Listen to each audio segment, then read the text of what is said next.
Okay, this is KP4MD. We got YouTube running. Do we have a net control on frequency? This is K6KRQ. I'm ready to do it if you'd like. Oh, yes, I would very much appreciate it. Please go ahead and start the nets, KP4MD. Alrighty then, here we go.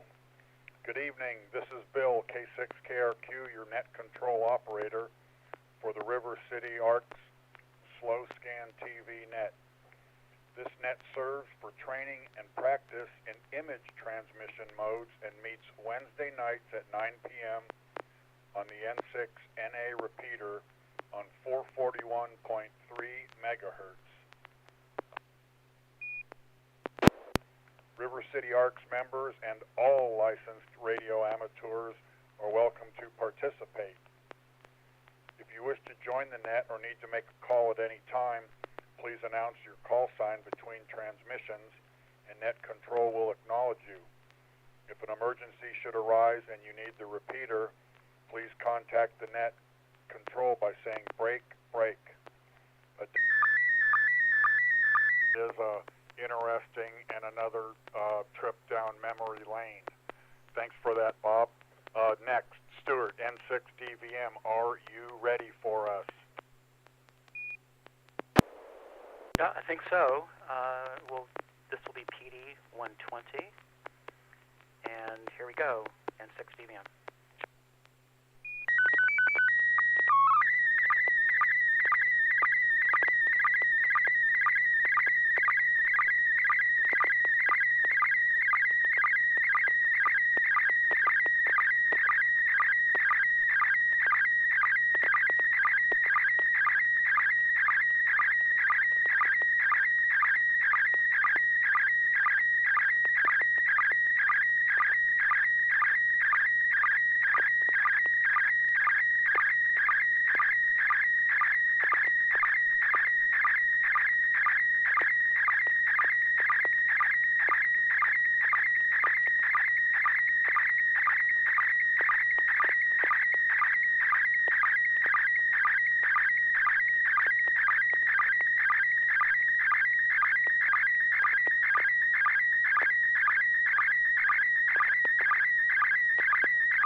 I got it, and it's completing on YouTube. Let's go to Carol. I'll bet she's ready now. You want to give us some commentary on this? Tell us what you think, Carol. Yeah, this is KP4MD. Yeah, sorry, I had a complete crash. I don't think this happens very often. Complete crash of the computer that is running the interface to the repeater, and capturing the video and everything and streaming it on YouTube. So I had to reboot. Fortunately, it was able to pick up where it left off. Missed, I don't know, maybe about 5 minutes or so of the net. But yeah, this picture came through nice and clear. I think I could just see like about maybe a dozen pixel pops, mostly over the blue sky over in the lower left-hand corner. It looks like you have a vertical antenna of some sort on the edge on a piece of wood. It looks like it's maybe on top of a table or maybe on a rooftop, and it looks like maybe a solar panel. I don't know what that is. That's next to it, and and then in the upper left-hand corner, it's Maker Hawk. I can read 10,000 milliamp hour. That must be the lithium battery on the left side. I'm not sure what's on the right side. So some kind of circuitry, perhaps. This is what actually is mounted on the dog's collar. So I'm thinking this is some kind of telemetry that you have on a dog. It's kind of interesting. I have no idea what this does, but of course Stuart is into doing all kinds of experiments with animals, so this is curious. Anyway, back to net control, and I think we're good now. And we have, I see, just want to say hi to Ari Briginski, who's with us on live chat, as well as Track Record, who's also there too. So it looks like we're working again on YouTube. Back to net control, KP from MD.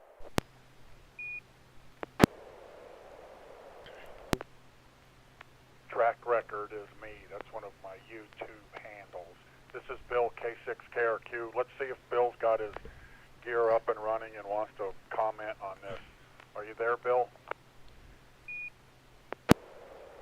Yeah, I'm here. I did receive it. Good photo here. A few amount of pixel pops, but not too bad. Yeah, it looks like a Mesh-tastic project. On the left, at least, I see project box with what looks like a Mesh-tastic node, 1,000 milliamp hour battery. Most likely, I think the bottom left photo is the solar panel and the antenna that runs it. I shared a Mesh. Stuart was kind enough to email me, so I do owe you a response, Stuart. I haven't forgot. But yeah, it looks like he's doing his own experiments with Mesh-tastic, which is a really neat piece of hardware and protocol. So I want to learn more about it for sure. And then yeah, on the right is it looks like a dog, and has something on his collar, and it almost looks like a phone or some type of other thing strapped to the actual harness. I want to say it's a battery pack. Maybe there's a Mesh-tastic node on the dog, but I'm not sure. I wouldn't want 900 megahertz that close to my head, but I guess he's okay. Yeah, I'm wondering what you're planning on doing with this N6NA back to net.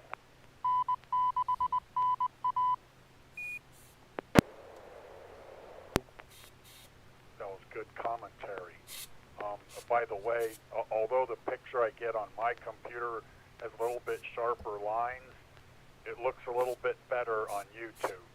I don't see the pixel pops come through on YouTube. Anyway, this is Bill, K6KRQ. Before we go to Stuart for a description, I'm going to give another call for anybody else that would like to check in.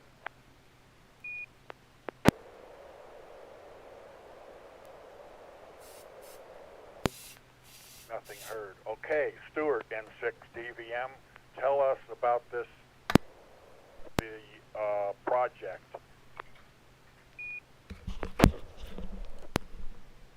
So Bill's correct. This is a Mesh-tastic project. It's a tracking project. This is my dog. Her name is Belle. This was taken this morning at the Arboretum at the UC Davis campus. The green device on her neck is a commercial tracker for dogs. It's made by a company called Tractive. It has a GPS tracker and a cell chip inside, and there's an app for the phone. And it's an excellent product, and you can track your dog in real time, and provides other telemetry as well. So it's a commercial product. The device that's strapped to her harness on her back is the Mesh-tastic node. It's the size of a credit card. It's a self-contained Mesh-tastic radio and with GPS. It's a tracker, and it's made by a company called Seed, and it's the Seed Tracker T1000E that's strapped to her. She's in Davis. On the left is as Bill said, a Meshtastic node. It's a rack WISBlock node with GPS connected to a LoRa antenna at 915 megahertz in the solar panel. That's located in Sacramento on a gazebo in my backyard. And the idea for this project is to compare the tracking efficacy between this commercial product and Meshtastic. Break.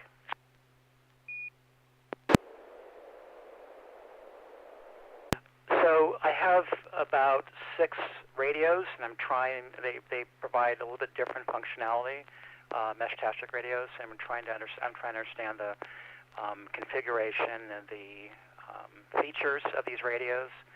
But one of them is to track assets and to be able to track an animal when the grid is down, when there's no cell service, which the collar tracker does require. And so I'll just give you, I can answer more questions, but the short answer to this is that I've done a few things. I've been sharing a few nodes. So JoJo, who does HeartNet, we're working on a project to compare devices, whether we can communicate with each other. And we're doing a thing where we pass on devices. So I gave JoJo a device, and he's going to pass it on. He bought a device to give to another ham buddy near him, and we're going to try to set up the network and see how well we can communicate. But the outcome so far is that the Meshtastic tracker compares poorly. It's awful compared to the commercial one on her collar, N6NA. Thank you for that, Stuart. That's interesting. All right, next, we're going to go to Carol, KP4MD, and see what kind of picture she might have for us. Are you ready, Carol? Yes, thank you very much. I'm ready. This is KP4MD, and this is also going to be PD120.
That's completing.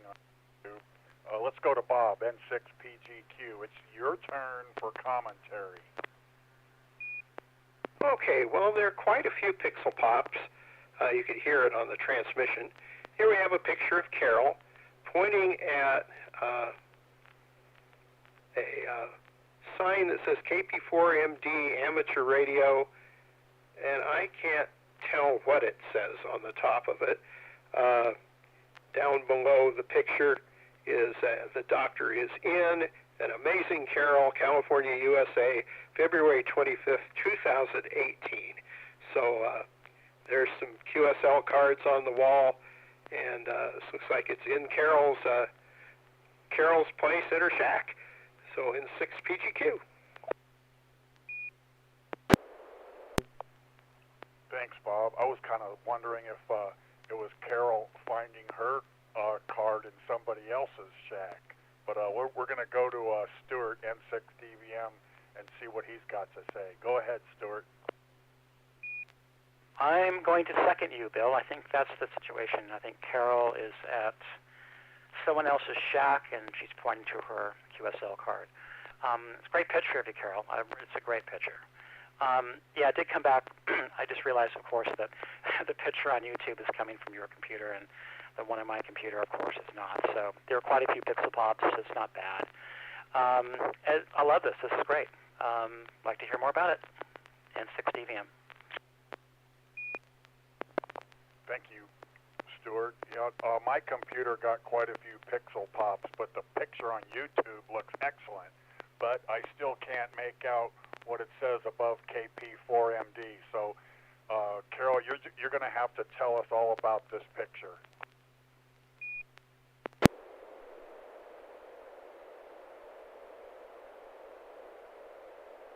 Okay, here we go. This is KP4MD. Yeah, you're absolutely right. This is a picture that was taken in my shack, and it was done just about 7 years ago, 2018.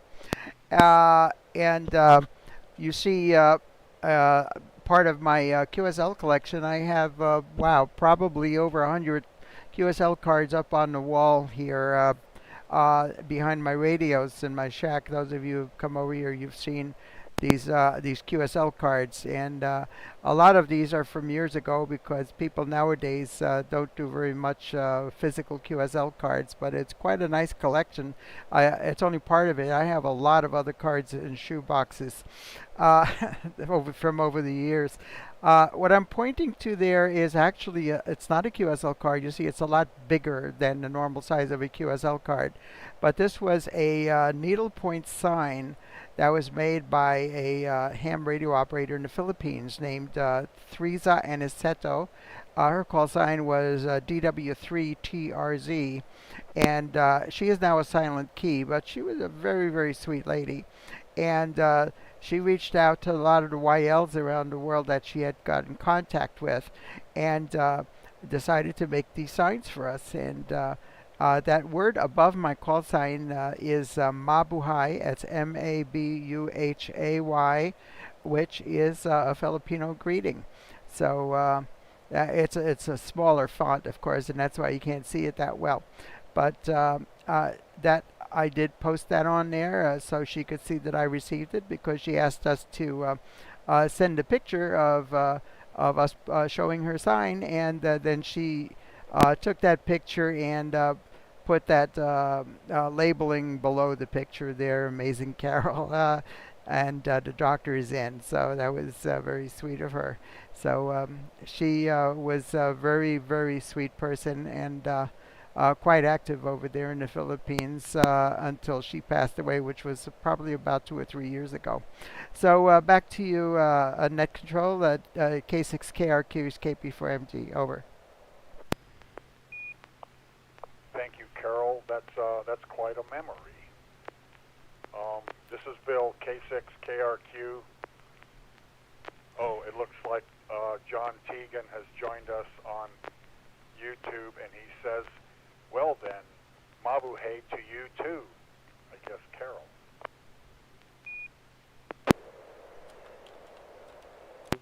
All right, now I think he's ready. Bill, N6HA, what might you have for us tonight? Yeah, I have something good. Hopefully, you guys haven't seen something like this yet.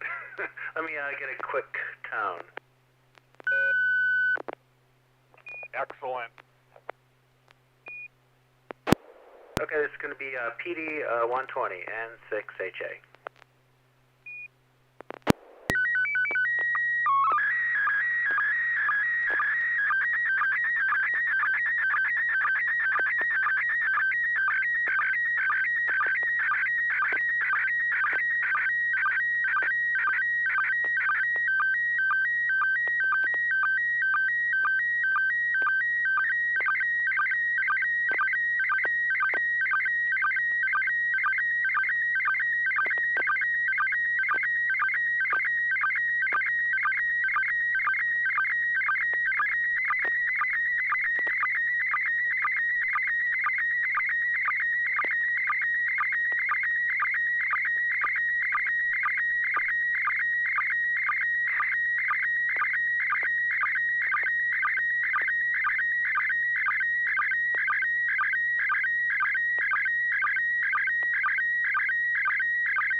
awesome. I was waiting to see one of these. I'm going to go to Carol first for commentary. This is Bill, K6KRQ, with the N6NA SSTV Net. Like I said, let's go to KP4MD, Carol, for some commentary on this. This is the first FRAM2 ham test one we've seen. So let's see what Carol has to say. Okay, yeah, this is KP4MD. Thank you very much for sharing this, Bill. And I'm thinking this is probably one of those recent pictures from the International Space Station where they were running at low power on 430 megahertz to simulate this low power satellite that's going up. And if that is it, you have an excellent copy on this picture. I could read FRAM2 ham test. I see what looks like a picture of the Scandinavian peninsula there, kind of like from space. And over to the left, there's a person sitting in the snow. Look at some kind of equipment. I have no idea what that is that's in the snow. And then the ARIS symbol on the right side, and then FRAM2 logo just below that. And it says Jannicke Mikkelsen of Norway, RS0ISS Series 24, Slide 4 of 12, NA1SS. Excellent. A few pixel pops in the black part of the picture. And it looks like you have the CWID like about 2/3 of the way down the picture. But thank you so much for sharing this. Back to Net Controls, KP for MD. Thank you, Carol. Since there's so few of us, I think I'll take a turn at commentary. Of course, like these satellite things, like thrill me. I can read all the. I'm not going to read all the letters like Carol did, but I can read all the print. The guy on the left, he looks like kind of like a soldier, but I can't tell what kind of equipment he's using. And then there's like a line about right under like the ARISS, right under ISS, and then another one just below halfway down. I'm going to bet those lines came from your reception from the satellite. But other than that, it's neat, man. I can't wait to see more, and I don't know if I can get it with my gear yet. But tell us about it, Bill, and tell us what gear you used. This is Bill, K6KRQ. Yeah, great. Yeah, you guys got it. It's not hard though. It's this is a FRAM ham, and yeah, I got this from the ISS experiment where they were transmitting at 5 watts on the same frequency on 70 centimeters that they'll be doing for the actual FRAM2 mission, which is a polar mission. It's going to be 3 to 5 days. They're going to be doing a polar orbit, manned polar orbit, and sending slow scan images over bodies of land for school students to piece together. Robot 36, though, on that account. It was extremely difficult to get a good copy on any of these photos. This is probably the best one I got, since it was just really low power. I had a 7-element Yagi for 70 centimeters, and even with that, I had a really hard time getting a good beat on the satellite as it went over, and a good copy. I had a lot of issues with the polarization and also the actual frequency drift because of the as it passes, you kind of have to change frequencies several times because of the Doppler effect. And I had a hard time. You could kind of tell the bottom there where that's that line that's about halfway through the photo. That's because I had to make a decision on when to change frequencies because of the Doppler shift. I was using handheld, and it doesn't have the fine-tuned tuning like a 9700. So yeah, I had to make a decision. Okay, am I going to switch now and hopefully it sounds better or what? So yeah, it was pretty hard to copy these, but it was a lot of fun. I'm looking forward to the FRAM experiment, and hopefully by then I have a better system to be able to receive because it is quite difficult. But yeah, it's nice to share this. N6HA back to that.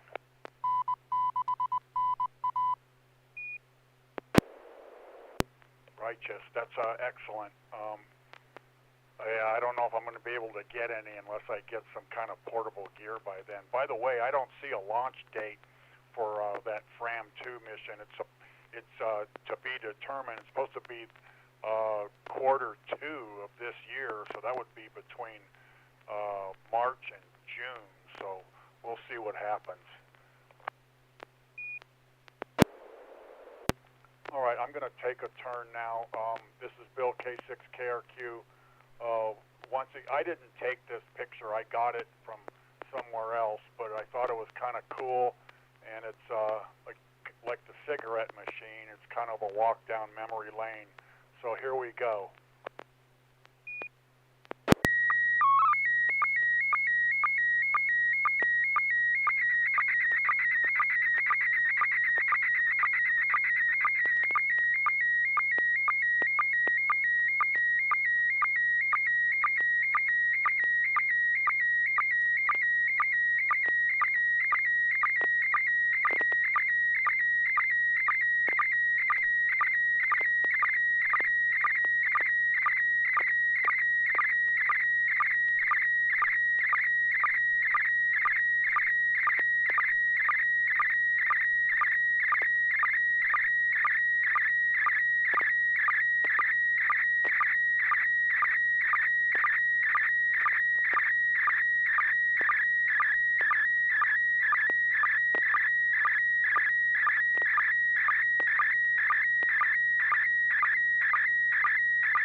Finishing up on YouTube.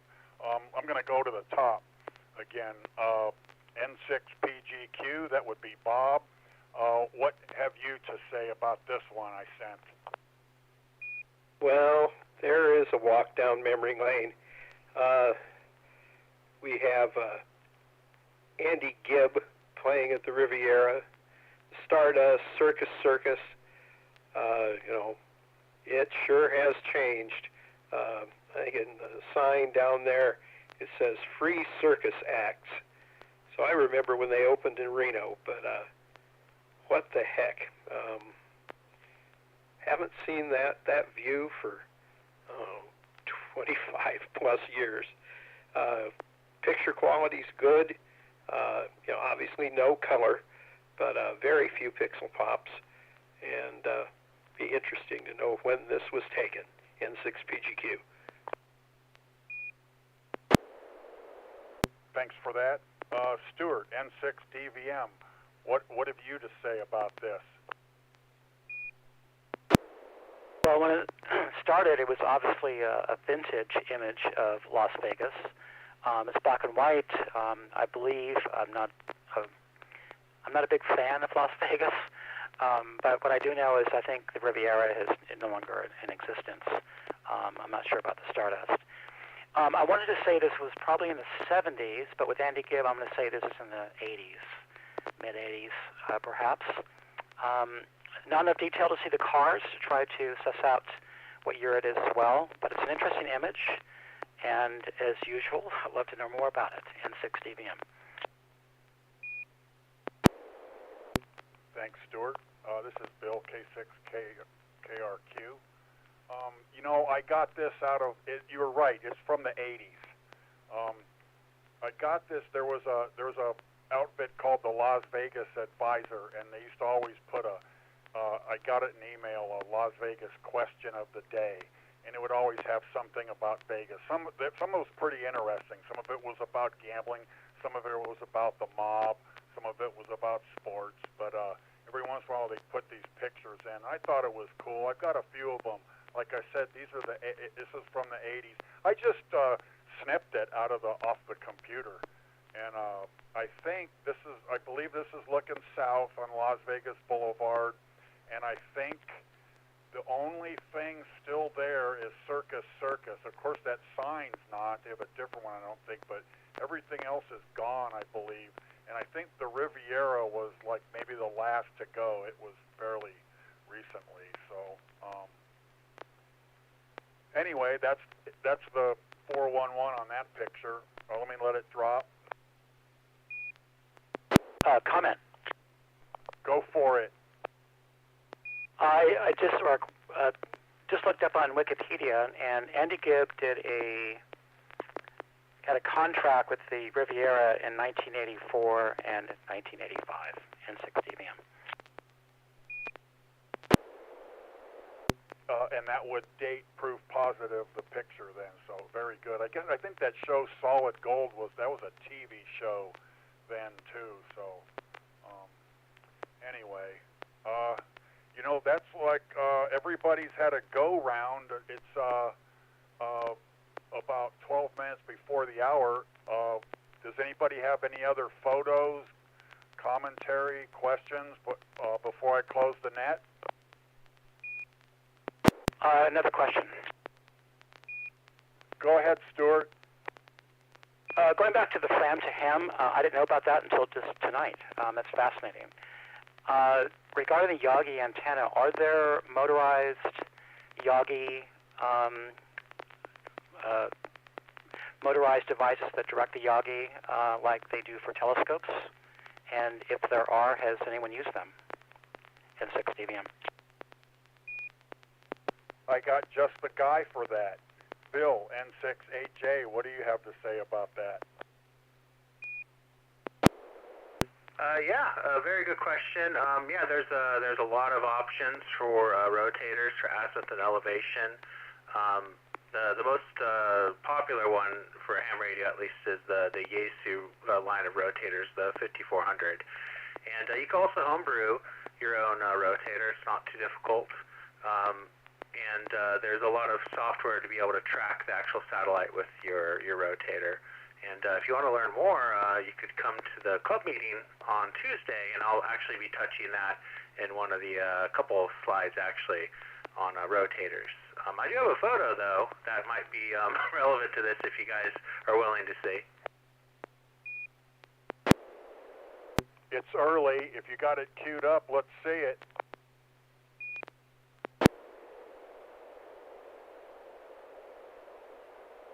Yep, here we go. Oh, my template's off. It's going to be Robot 36, just to be fast, N6HA.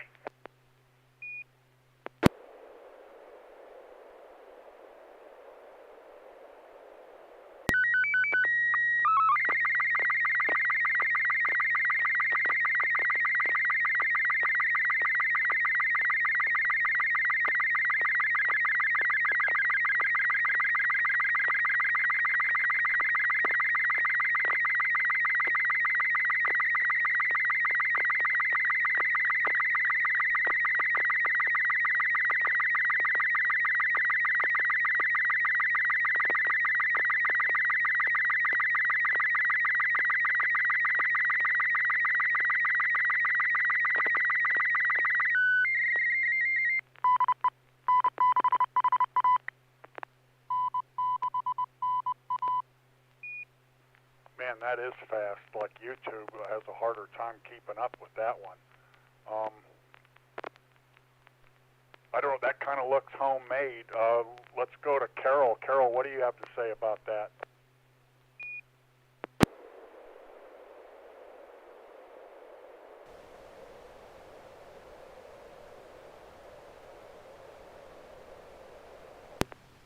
I lost Carol.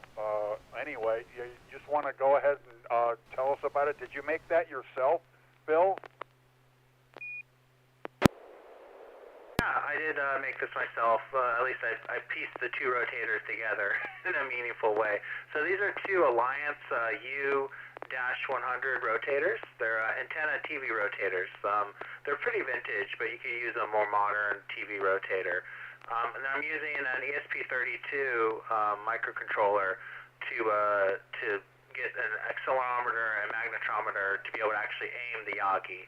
So it will drive these motors to point to a location you say in the sky. You give it azimuth and elevation, and it will start, rocking and rolling and point to your destination. Be it a satellite, or you could even have it point to someone's QTH if you know their grid square. Things like that. So I've been working on this for a while. They're two separate units. The one that's brown on top is old, and the one on the bottom that's silver is a new old stock, but they're identical models. And then they're attached together with some just pipe fittings that me and my friend use a drill press, and he used a circular saw to cut for me to be able to fit the two together. So they're pretty neat. And I still haven't finished this. I burnt out my power supply, but I hope to get this up and running here real soon. N6AJ. Thanks, Bill. That's homebrew deluxe right there. Pretty good. So any other comments or questions? Yeah, KP4MD. KP4MD, go ahead, Carol. Yeah, I'm sorry I didn't come back before, but I didn't realize my boom microphone was flipped up and was off. I've heard, that's an excellent homebrew. I did recognize those TV rotors. One of them, the one on the bottom is in a normal orientation, and the one on top, of course, is sideways. So that would be capable of handling a pretty good size Yagi. Now, I've heard of some people taking the automated what they call right ascension declension type of motors for telescopes, and using them on small Yagis. Have you tried anything like that? I'm just wondering, Bill, over. Negative. I thought about using a Meade telescope. They have an auto tracking, but I thought through it, and I figured that the Yagi I could put on it would be quite small, and then also the interface between the two might be difficult to feed it custom coordinates in the sky. So I thought this homebrew approach might be nice, and I got these two rotators for a song and dance at a ham fest. So I think this whole project, all in all, I'm probably in maybe like $140. I spent too much on the bottom rotator because it was new in box. But no, I haven't used something smaller. But that is possible if you're working smaller satellites.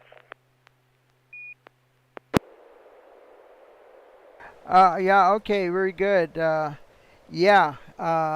of course, when you're using the higher frequencies like 400 megahertz, or even I think some of when some of the satellites are up on higher frequency bands, the antennas are smaller so that they could work with weaker motors. I don't even know if you could use like a stepper motor from an Arduino or something, but I don't think any of those are really powerful enough unless you use a kind of a gear, some kind of a ratio gear to be able to use give enough torque to hold the antenna and to turn it over.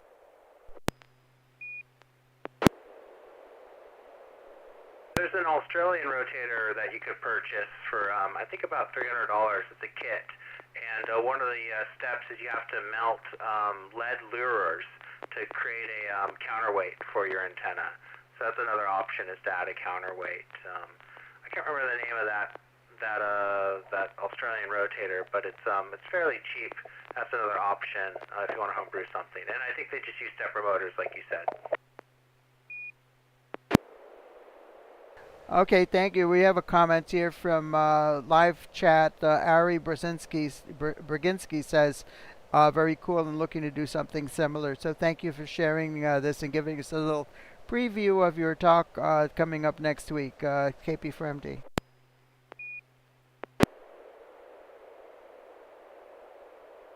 Thank you, Carol. Thank you, Bill, and thank you, everyone. Are there any other comments or questions?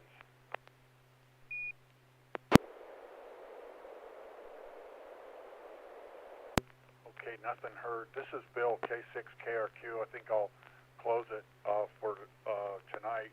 Before I do, I want to say thanks again. I really enjoy these slow scan nets. Sometimes you come up with the most bizarre stuff, so I really appreciate it. They're all conversation pieces, I'll tell you that. So anyway, thanks to all who participated in tonight's SSTV Net.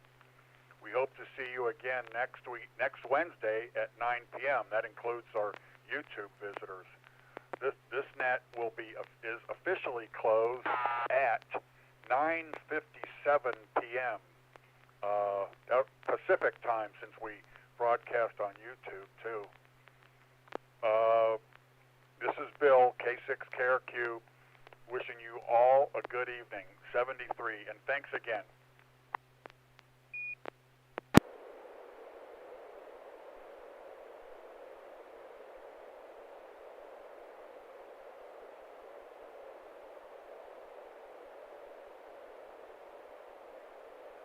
Thanks for running the net, Bill. It was a good one. Stuart, did that answer your question about rotators and N6HA? Yeah, I did. Thank you. And you're going to put me down a new rabbit hole now. I don't have a Yagi. I almost bought one actually today. I bought a new radio today as well.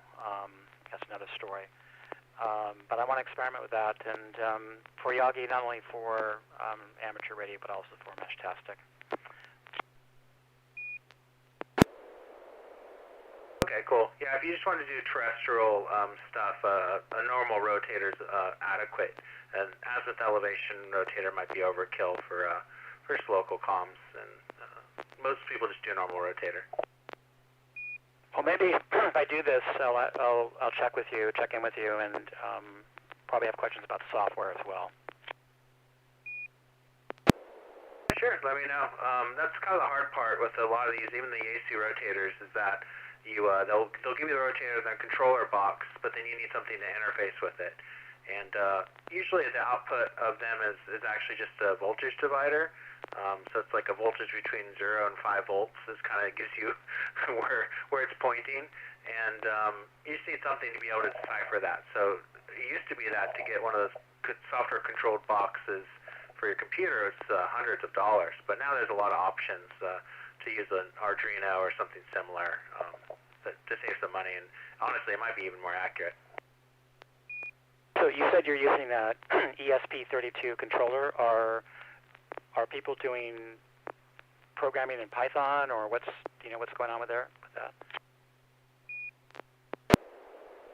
Yeah, I'm using ESP32, which is it's a C-based language for it, and I'm doing that because I wanted it to be wireless, so I could use Wi-Fi to connect to it or Bluetooth. That was the goal. The Wi-Fi I haven't really fleshed out a lot, but the Bluetooth is how I'm mainly interacting with it. So yeah, you can write just C. It looks like C mostly for it, and you compile it and throw it on the ESP32 or the Arduino. And I'm using there's an LM303 magnetometer that gives me the actual azimuth and elevation, and then I use that to determine which direction to push the stepper motors, or these, I guess they're not stepper motors, they're large rotators, which way to drive them to be able to point to whatever I want to point to. All right, very cool. I don't know if you may know this already, but there's a Mesh-tastic configuration utility to help build a radio with all of the available sensors for it. I don't know if it's for rack or some other product, but if you don't know about it, I'll send you a link. You can build, take all the parameters you need for a particular project, plug it all in, and it'll show you how to put it together. that'd be cool. Yeah, thank you. I think that's my issue with Mesh-tastic right now is decision fatigue. There's just too much hardware, too many options, and I don't have the time to research it right now. So I think after this presentation, maybe later this month after I have other personal things to do, I have more time to play with Mesh-tastic. But looks fun. Looks like you're having a good time with it. I'm just trying to get a sanity check. Is it useful? Is it a hobby level? Can it be used for something more serious? And I also don't have enough time. I have 6 devices now, and I need to do a deeper dive into configuration and what's available. But yeah, I may sideline it for some period of time. I'll let you know. N6DVM. N6DVM and 6HA. Cool. Yeah, that'll be fun. But anyways, I'm going to wander off, work on some other stuff. But it was good talking to you, and I always like seeing your projects. You always have cool stuff. So keep it up. And I hope to see you at the meeting if you want to see satellites in person. Hopefully it's not information overload, but I think it might be. So we'll see how far people get following along in person. I think it might just be a more of a archive for folks to review at a later date on YouTube. Hey, don't worry about information overload. People will take in what they can. I would do what you want to do, and it should be great. I'll try to make it. Hopefully you'll see you there. N6.